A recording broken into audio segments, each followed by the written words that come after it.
नमस्कार दोस्तों, शुभम क्लासेस में बहुत बहुत स्वागत है आप सभी का। मैं सुधीर भारद्वाज। पिछले लेक्चर में पॉलिनोमियल के बारे में मैंने बहुत बेसिक चीज़ें बताई थी। उससे रिलेटेड जो है हमारा एक्सरसाइज 2.1 जो कि बहुत ही मुश्किल से 4-5 क्वेश्चन है। उसके बाद हम एक्सरसाइज जो है प्रश्नावली 2.2 के लिए भी आज हम क्या क्या बताना है उसको हम डिस्कस करेंगे। उससे पहले कि हम जो है प्रश्नावली 2.2 के लिए भूमिका बनाएं, ये जो प्रश्नावली 2.1 है इसके सारे क्वेश्चन को हम सॉल्व कर लेते हैं। किताब आपके पास होना चाहिए, अगर किताब नहीं है तभी हम कोशिश करते हैं कि यहाँ पे सवालों को हम लिख दें। दोस्तों जो पहला क्वेश्चन है इसमें एक ही क्वेश्चन है, इसमें 6 ग्राफ दिए हुए हैं। इसमें कह रहा है किसी बहुपद px के लिए ग्राफ नीचे जो दिया हुआ है, प्रत्येक की स्थिति में px के शून्यकों की संख्या ज्ञात कीजिए। दोस्तों जो प्रश्नावली 2.1 का जो पहला क्वेश्चन है, ठीक ना, ये जो पहला ग्राफ है, ठीक ना, इसका जो ग्राफ दिया हुआ है इसको आप तुरंत आप ही बताएंगे, हम नहीं बताएंगे। जो भी बच्चे पिछला लेक्चर देखे हैं, समझे हैं, वो तुरंत बता देंगे। ये हमारा ओरिजिन है। एक ग्राफ जो दिया हुआ है ये इस तरह से है, ठीक है। एक स्ट्रेट लाइन है जो कि एक्स एक्सिस के समांतर है। ये किसी बहुपद का ग्राफ है, ठीक है। तो कितने शून्य होंगे ये बताइए, यहाँ पे फटाफट बताइए। यहाँ पे एक भी शून्य नहीं होंगे क्योंकि ये जो ग्राफ है ना, ये एक्स एक्सिस को कहीं पे भी नहीं कट कर रहा है, तो कोई भी शून्यक नहीं है, ठीक ना। एक भी शून्यक नहीं, ये हमारा एक भी शून्यक नहीं होंगे। क्लियर है, नहीं होंगे।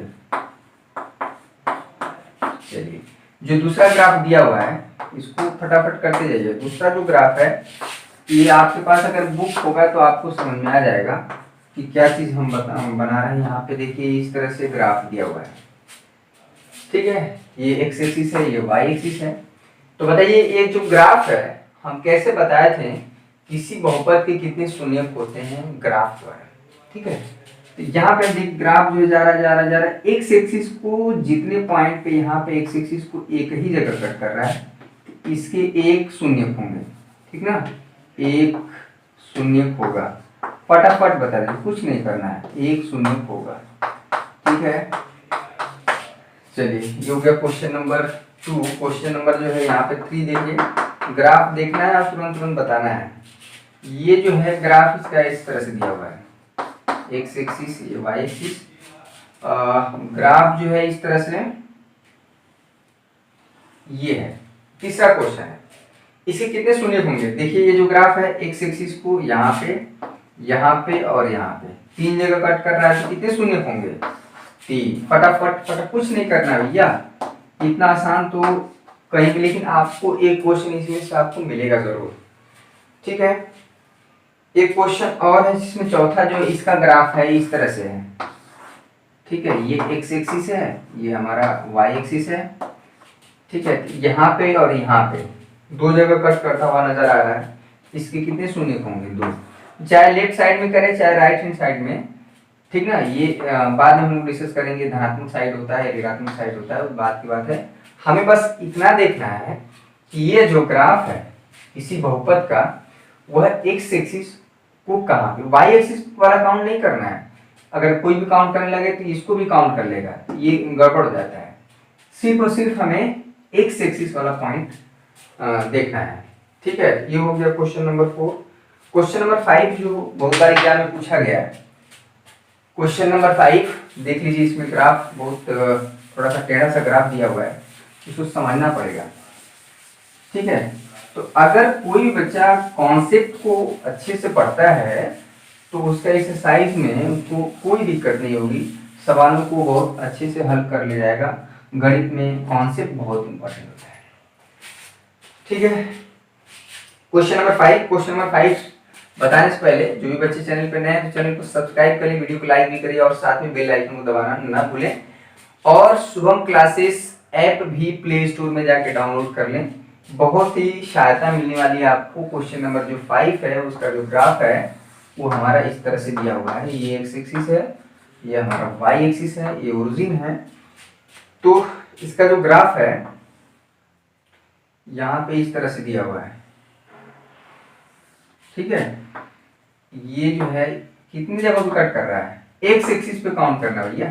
यहाँ वाला नहीं, क्योंकि भाई 1 2 यहाँ पे हो गया एक जगह, यहाँ पे 2, ये तीसरा और ये क्या है चौथा। ठीक है, इसके 4 शून्य होंगे। कितने शून्य होंगे? 4। तुरंत हो गया। क्वेश्चन नंबर 6 देखिए, इसमें 6 क्वेश्चन सिर्फ ग्राफ का दिया हुआ है। ठीक है ना, इसमें हमारा प्रश्नावली 2 पॉइंट, इसीलिए हम कह रहे थे कि पहले चीजें आसान से शुरू करते हैं। अगर पहले ही हम बहुत कठिन से शुरू कर दें तो आपको जो है थोड़ी सी समस्या होगी। और हमारा पढ़ाने का जो टेक्निक है यही है कि पहले आसान से शुरू किया जाए। ठीक ना, यहाँ पे इसका ग्राफ देखिए, ये बहुत इंपॉर्टेंट है, ये भी कई बार पूछा गया है। ये एक्स एक्सिस है, यहाँ पे वाई एक्सिस है। इसका जो ग्राफ है ये, सॉरी, ये इस तरह से यहाँ पे, ये देखिए। चलिए बताइए, इसको तुरंत बताइए कितने शून्य होंगे। कुछ नहीं करना है, ये देखिए, एक टच कर रहा है ये भी काउंट होगा, यहाँ पे भी टच कर रहा है ये भी काउंट होगा। या तो पूरा टच करे एक्स एक्सिस को, या पूरा का पूरा क्या कर दे, कट कर दे, प्रच्छेद कर दे या स्पर्श करे, एक ही चीज है। तो यहाँ पे हमारे कितने शून्य हो जाएंगे? 3 शून्य होंगे। ठीक है, 3 शून्य होंगे। चलिए ठीक है, ये हमारा हो गया प्रश्नावली 2.1 पूरा पूरा खत्म। कोई भी क्वेश्चन इसमें बाकी नहीं रहा, ग्राफ ही केवल था। जो बेसिक चीज था जो कि हमने पहले लेक्चर में सिखाया था, वो चीज आपके लिए काफी इंपॉर्टेंट है। पॉलिनोमियल होता क्या है, कोई भी चैप्टर अगर हम शुरू कर रहे हैं तो आखिर में वो होता क्या है उसको मैंने बताया, तो काफी चीजें क्लियर हुई होंगी।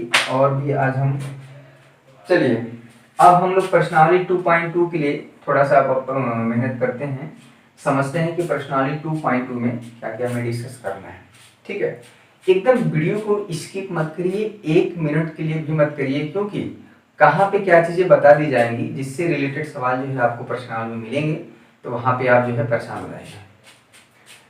किसी बहुपद के शून्यकों और गुणांकों में संबंध, जो हमारा अगला टॉपिक है, ये टॉपिक है। ये चीज बहुत इंपॉर्टेंट है कि क्या हम पढ़ने वाले हैं आज। किसी बहुपद की शून्यकों, और बहुत इंपॉर्टेंट चीज है, शून्यकों एवं गुणांकों में संबंध। बहुत इंपॉर्टेंट है, बहुत ही इंपॉर्टेंट है ये। यहीं से सवाल आते हैं, गुणांकों में संबंध। ये हमारा जो है टॉपिक है, अभी सब कुछ क्लियर हो जाएगा। ठीक है, किसी बहुपद की शून्यकों और गुणांकों में संबंध क्या है, तो ये जो चीज है, सबसे पहला है हमारा, ये है, मान लीजिए कोई पॉलिनोमियल है, रैखिक, 3 ही पॉलिनोमियल के बारे में डिस्कस करना है, रैखिक, द्विघात और त्रिघात। ठीक है दोस्तों, अगर कोई भी पॉलिनोमियल इस तरह से है, यहाँ पे ax + b, ठीक ना, तो ये जो चीज है आपका a और b कुछ भी हो सकता है। ये हमारा क्या हुआ, एक रैखिक, ठीक ना, रैखिक बहुपद हुआ, क्योंकि इसकी डिग्री क्या है, 1 है, क्योंकि x की पावर 1 है। a और b कुछ भी हमारा जो है वास्तविक संख्या हो सकता है। जैसे कहने का मतलब है कि a हमारा अगर √2 हो जाए, ठीक ना, b हमारा 5 हो जाए। देखिए जो गुणांक है, गुणांक जो है कोई भी नंबर हो सकता है, कोई भी वास्तविक संख्याएं हो सकती हैं, लेकिन इसका पावर जो है वो हमेशा धनात्मक गुणांक होना चाहिए। यहाँ पे जैसे कहने का मतलब px है, तो ये √2 x की पावर 1 + 5, ठीक है, तो ये हमारा क्या हुआ, रैखिक बहुपद हुआ। यहाँ पे ये √2 जो है और ये 5 क्या है, गुणांक कहलाएंगे। इसमें एक रिलेशन होता है ax + b, अगर इसका शून्य निकालना है तो यहाँ पे आप देख लीजिए, आपको बेसिकली जो है मुख्य रूप से इसका अगर शून्यक निकालना है, ठीक ना, ये जो हमारा रैखिक बहुपद है, इसका जो शून्यक निकालना है, तो आप एक फार्मूला मिलता है, शून्यक निकालना है, जीरोज निकालना है, जीरोज यहाँ पे ध्यान दीजिएगा। तो कुछ नहीं करना है, इसका जो शून्यक होगा -b/a हो जाएगा, ठीक ना। तो कोई भी रैखिक बहुपद है, ठीक है, अगर उसका शून्य निकालना है तो फार्मूला जो हो जाता है माइनस बी बाई ए। ठीक है, माइनस बी बाई ए, इसको फार्मूले की तरह ट्रीट करेंगे। यहाँ पे हो गया माइनस बी बाई ए। जैसे बात करें हम कि ये जो polynomial P X equal to under root 2x plus 5 है, एक बार हम देखें वीडियो क्लियर आ रहा है कि नहीं, उसको हम सही कर देते हैं।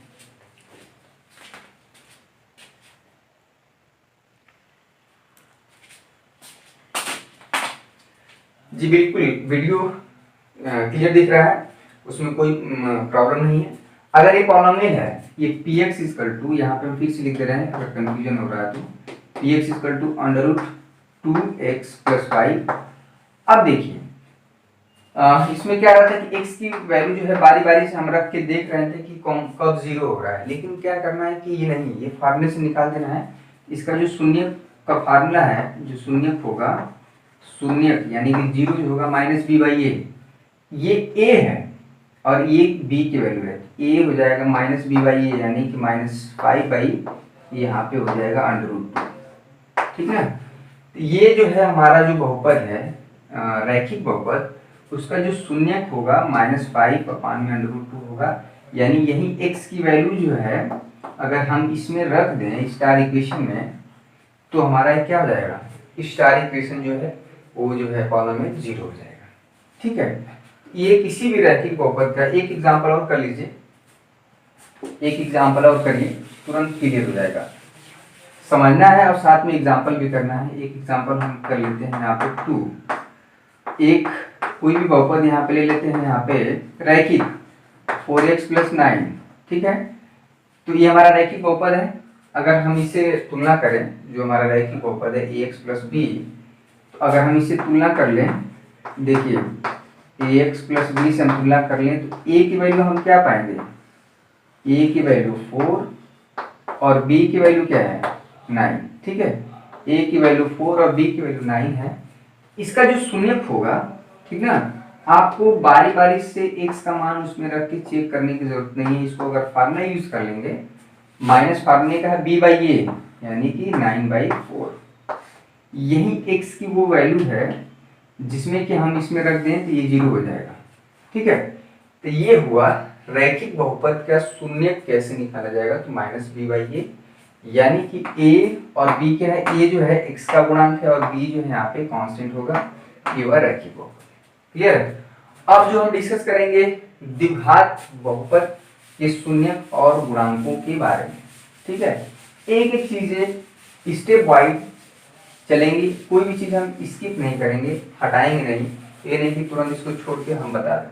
ठीक है, तो सबसे जो इम्पोर्टेंट है, बहुत ही इम्पोर्टेंट है, वेरी इम्पोर्टेंट, जो ये तो पहला कुछ भी नहीं था, जो हमारा दूसरे टाइप का था द्विघात समीकरण के लिए। ठीक ना, ये द्विघात बहुपद, द्विघात बहुपद, ठीक ना, द्विघात बहुपद अभी भी क्लियर होगा।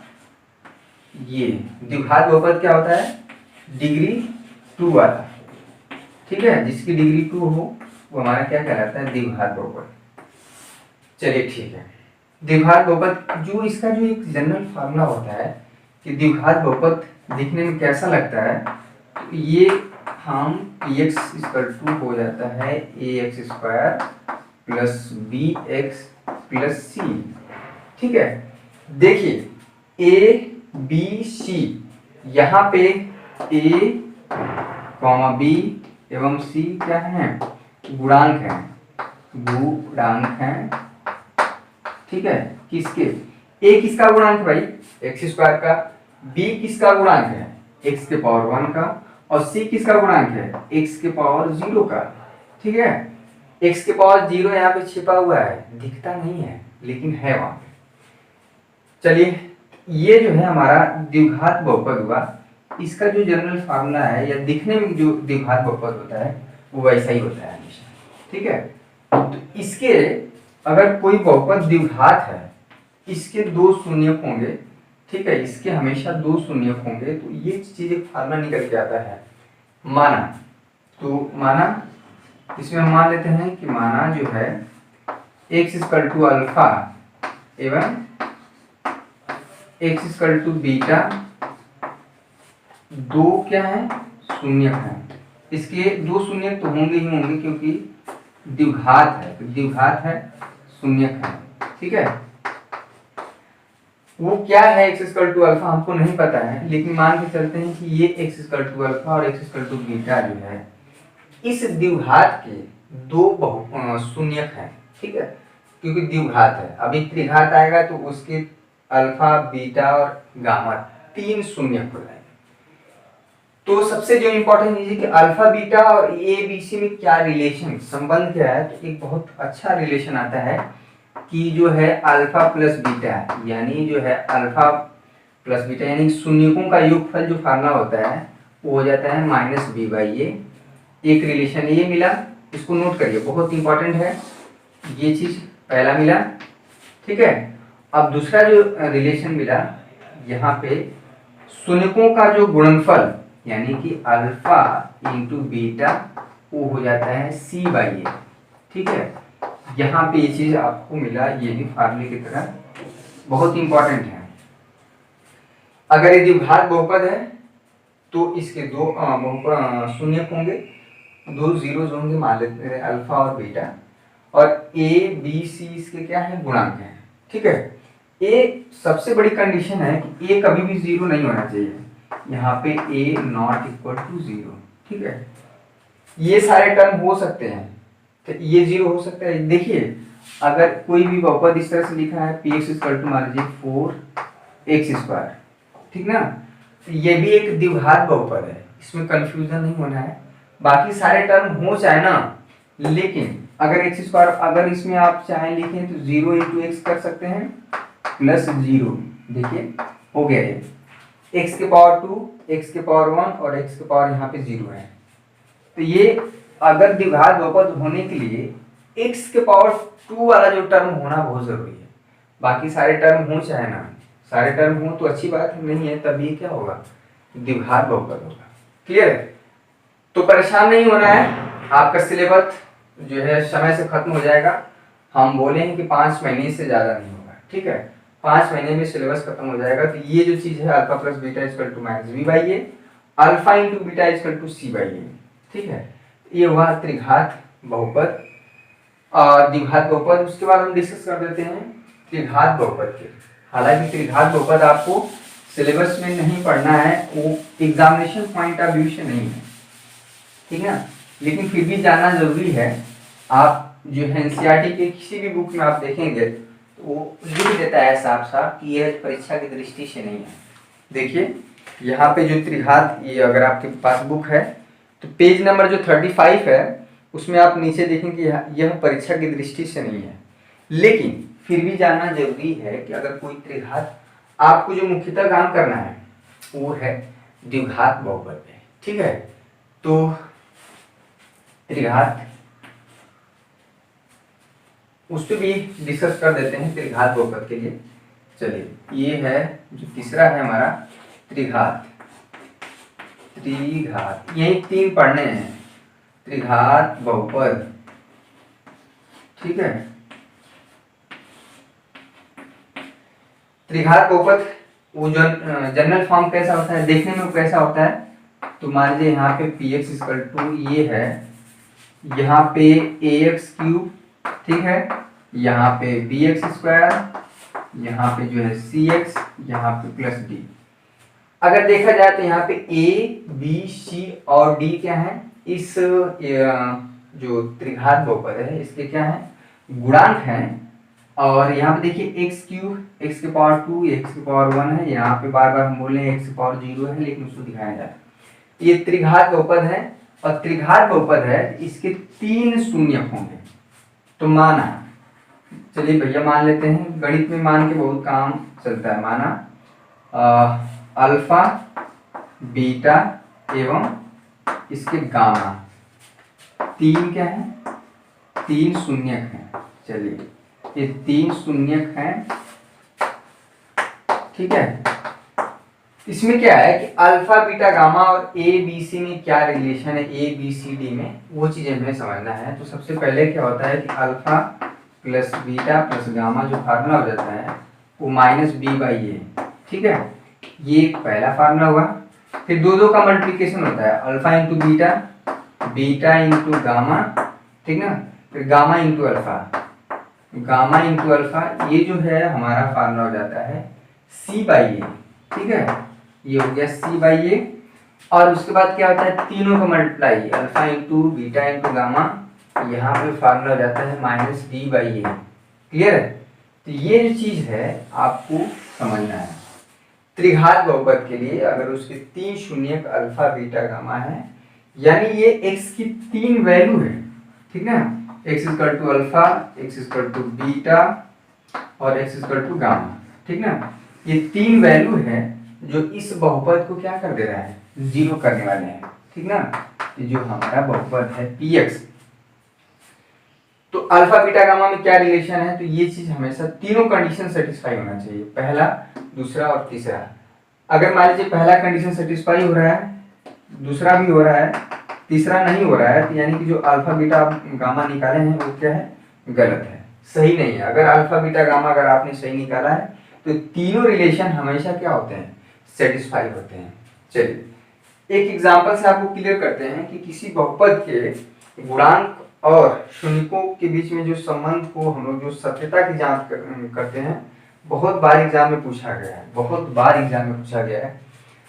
आप जब एग्जाम देंगे, ठीक ना, स्कूल जैसे ही खुलेगा एग्जाम देंगे वैसे ही आपको ये सवाल जरूर मिल जाएगा जो हम बताने जा रहे हैं, ठीक ना। तो ये बहुत इंपॉर्टेंट है। 99% जो सवाल है ये द्विघात, ये त्रिघात लिखा हुआ है ना, तो द्विघात बहुपद पे ही रहता है, ठीक ना। एक एग्जांपल हम आपको कराते हैं, एक एग्जांपल आपको क्लियर हो जाएगा, ठीक है। क्वेश्चन को नोट कर लीजिए, x square plus 7x plus 10, एक हमारा पॉलिनोमियल है x square plus 7x plus 10। चलिए इसके पहले बात तो शून्यक निकालने हैं, शून्यक हमें निकालना है, और साथ में जो है शून्यक और गुणांकों के बीच में जो संबंध की सत्यता की जांच करनी है, यानी कि इसे हम स्टार इक्वेशन दे देते हैं। सबसे पहले ये जो पॉलिनोमियल है द्विघात, ठीक है, द्विघात पॉलिनोमियल है, इसका जो हम इसको कंपेयर करेंगे ax square plus bx plus c से, यहाँ पे x स्क्वायर साथ कुछ नहीं तो मल्टीप्लाई वाला है, तो हम पाएंगे कि a की वैल्यू 1, ठीक है, b की वैल्यू 7 और c की वैल्यू क्या पाएंगे, 10 पाएंगे, ठीक है। a की वैल्यू 1, b की वैल्यू 7 और c की वैल्यू 10। अब चलिए ए बी सी निकल गया। अब जो सबसे जरूरी चीज है इसका जो कैसे हम लोग वो निकालते हैं x की वैल्यू, तो गुणनखंड विधि अगर आपको पता हो कि 1 और 10 का मल्टीप्लाई करते हैं, देखिए बहुत इसमें बहुत प्रैक्टिस किया गया है। 1 और 10 को मल्टीप्लाई करते हैं और 10 को इस तरह से तोड़ते हैं दो संख्याओं में कि उसका एडिशन जो है 7 आए और मल्टीप्लाई क्या है 10, तो क्या है 2 × 5, ठीक है। 2 × 5 को मल्टीप्लाई करेंगे 10 आएगा और 2 + 5 ऐड करेंगे तो क्या आ जाएगा 7 आ जाएगा। तो ये गुणनखंड विधि द्वारा इसके क्या करेंगे, शून्यक को निकालेंगे। क्लियर है? चलिए निकालिए इसके शून्यक, इसको सॉल्व करिए। यहाँ पे ए बी सी की वैल्यू रहने दीजिए, यहाँ पे हम इधर लिख दे रहे हैं ए बी सी की वैल्यू क्या है, यहाँ पे ए की वैल्यू 1, ठीक है, बी की वैल्यू 7 और सी की वैल्यू क्या है 10। ये चीज अभी काम आएगा। यहाँ पे इसका जो सॉल्यूशन है, इसका शून्य कैसे निकालेंगे, तो इसको एक्स स्क्वायर द्विघात समीकरण कैसे सॉल्व कर देते हैं, ठीक है। 7x दो घात वाला, इसको जीरो कर लीजिए। तो यहाँ पे है एक्स स्क्वायर, इसको हम तोड़ते हैं 5x + 2x + 10 = 0। अब जो है x कॉमन ले लीजिए, x + 5, यहाँ पे दोनों जगहों पे क्या कॉमन है 2 है, यहाँ पे x + 5 = 0। दोनों ही जगहों पे क्या कॉमन है, x + 5 यहाँ से ले लेते हैं तो यहाँ हो जाएगा x + 2, ठीक है, = 0। यहाँ से x की दो वैल्यू निकल के आएगी, एक बार इसको 0 करेंगे, यानी कि जब x + 5 = 0 करेंगे तो यहाँ से x की वैल्यू क्या हम पाएंगे, हम -5, ठीक है। एक बार इसको 0 करेंगे तो यहाँ से x की वैल्यू हम क्या पाएंगे, -2। ये जो दो वैल्यू है x इक्वल टू -5 यही हमारा अल्फा होगा, और x इक्वल टू जो -2 है यही हमारा क्या होगा, बीटा होगा।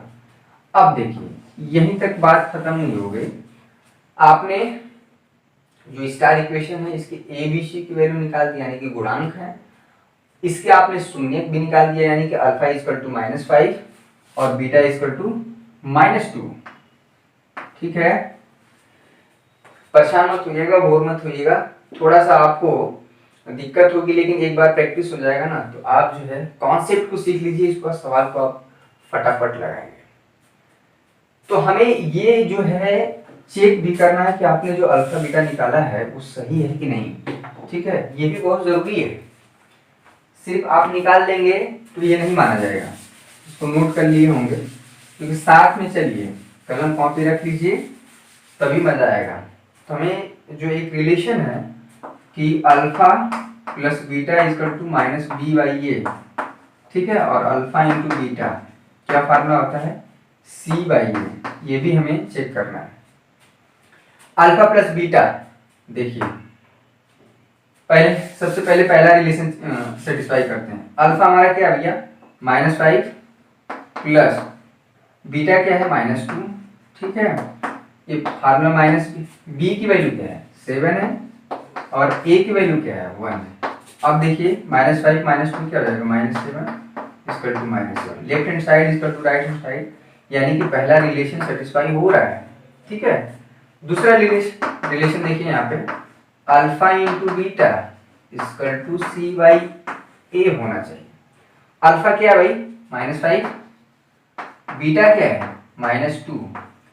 ठीक है, तो यानी कि इधर हो जाएगा 10, c/a, c मतलब 10/1 इक्वल टू 10। क्लियर है, यानी फिर से हम देख रहे हैं कि left hand side equal to right hand side आ रहा है, यानी कि दोनों ही relation alpha plus beta equal to -b/a और alpha into beta equal to c/a satisfy हो रहा है, संतुष्ट हो रहा है। यानी कि आपका जो अल्फा और बीटा निकल के आया है ये सही है। अगर ये गलत होता ये रिलेशन जो कि alpha plus beta equal to -b/a और alpha into beta equal to c/a संतुष्ट नहीं होता है। ठीक है, तो दोस्तों अब जो है एक्सरसाइज हम जो है नेक्स्ट लेक्चर में एक्सरसाइज 2.2 डिस्कस करेंगे, जो कि बहुत ही इंपॉर्टेंट होगा, very important exercise, very important. ठीक है, शायद ये इसमें आखिरी प्रश्नावली है ये, इसके बाद तो नहीं, इसके बाद होगा। इसमें 3 एक्सरसाइज है 2.3, ठीक ना, ये चीज हमें डिस्कस करना है। तो अगला जो एक्सरसाइज है वहां से हमेशा बोर्ड में जो है ना, बोर्ड में हमेशा सवाल पूछे गए हैं, जो प्रश्नावली जो एक्सरसाइज जो है हमारा 2.2 से हमेशा 100% गारंटी है कि सवाल पूछे जाएंगे यहाँ से, 100% है भैया यहाँ। ठीक है, तो एक्सरसाइज 2.2 के लिए तैयार हो जाइए। नेक्स्ट लेक्चर में जो है एक्सरसाइज 2.2 को सॉल्व करेंगे, जिसमें कि किसी बहुपद के शून्यकों एवं गुणांकों के बीच में जो संबंध की सत्यता की जांच करना है, उस पर सवाल बहुत ज़्यादा पूछे जाते हैं। ठीक है, तो वीडियो कैसा लगा कमेंट बॉक्स में हमें जरूर बताएं। साथ में जो भी बच्चे चैनल पर नए हैं तो चैनल को सब्सक्राइब कर लीजिए और वीडियो को लाइक करिए और साथ में बेल आइकन दबाना ना भूलें। ठीक है, बार बार बोलना इसलिए पड़ता है क्योंकि बहुत बच्चे समझते हैं कि अगर हम बेल आइकन नहीं दबाते तो वो हमें नोटिफिकेशन मिलेगा। ऐसा नहीं है, जब आप नोटिफिकेशन पाना चाहते हैं कि वीडियो पड़ गया है मैथमेटिक्स का, तो आपको तुरंत जैसे यूट्यूब खोलेंगे वैसे ही आपको क्या होगा, नोटिफिकेशन मिल जाएगा। तो आज के लिए बस इतना है। पढ़ते रहिए, मस्त रहिए और घर पे ही रहिए। अभी भी ज़्यादा इधर उधर घूमने की जरूरत नहीं है। लगातार जो है केसेस बहुत ज़्यादा बढ़ रहे हैं कोरोना के।